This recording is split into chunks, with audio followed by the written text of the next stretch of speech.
The mood on the Australian share market has turned gloomy again, with the ASX down 0.8% due to falls in almost every single sector, though it was particularly bad for mining.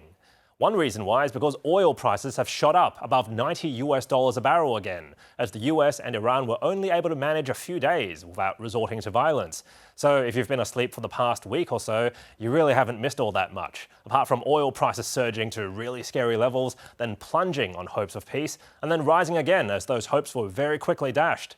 And there was yet another sell-off across tech and AI stocks like Meta or Facebook, after revealing its cash flow has fallen off a cliff from $8.5 billion to $784 million in just a year. So there are major concerns it's been spending way too much money on AI infrastructure, which may not pay off. Those shares of Microsoft soared in after-hours trade after its Azure cloud computing division saw revenue growth of 43%, which is quite the increase. And in Seoul, Samsung shares were all over the place, despite revealing a massive 20-fold increase in quarterly profit due to insatiable demand for its AI chips. So the net result? Big falls across the South Korean market and on Wall Street.